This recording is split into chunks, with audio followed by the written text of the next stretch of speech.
Mr. McDonough, what happens when a person with a life-threatening disease cannot get access to a life-saving drug?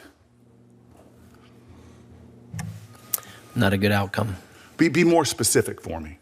If it's a life-threatening situation and they're not getting access to that medication, then the life is at danger. And you know situations, right? I do know situations. Where contributing to the death of an American was their inability to access, over time, the life-saving drugs that they need. Or because of the process of being put into place, such as prior authorizations that wasn't done timely and the person stroked and died, yes. So why aren't we calling this what it is?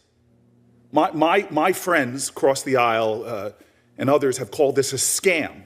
Multi-level marketing is a scam. Internet people that prey on senior citizens, that's scammers. This is a level of corporate violence that is costing American lives, a level of colossal greed at the expense of patient well-being. Am I overstating the fact, Mr. McDonough? No, there's situations like that with every pharmacy. Yeah, and so I've been in your state, and I sat around a table of senior citizens who each of them told me stories that they rationed their drugs against doctors' orders, cut pills in half. What kind of peril does that put people in? They're not getting the medication they're supposed to be getting, and it's going to be endangering their lives. Endangering their lives.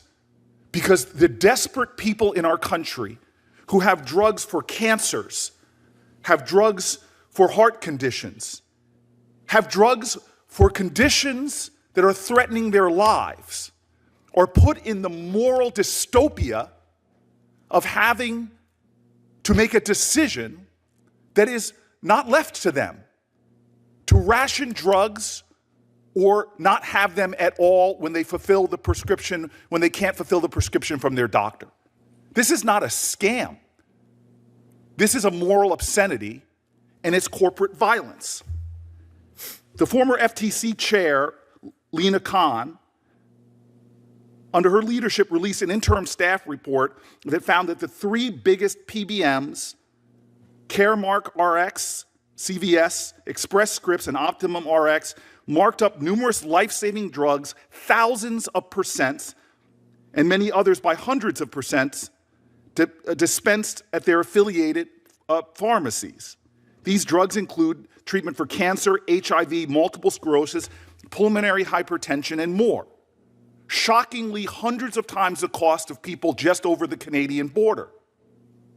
They made more than $7.3 billion in revenue from dispensing drugs, hiking up prices over the course of just 6 years. This idea of breaking up big medicine is not just about dealing with awful antitrust. And there are a lot of industries where corporate concentration has caused consumers to pay more. But in this case, it's not just causing consumers to pay more. It is, as your testimony has said, threatening the lives of Americans. PBMs are not the only contributor to high drug prices, but the vertical integration that's allowed powerful market players to buy other entities in the supply chain and steer patients towards drugs with higher out-of-pocket costs is causing grievous harms in a country, and it cannot be allowed to go on.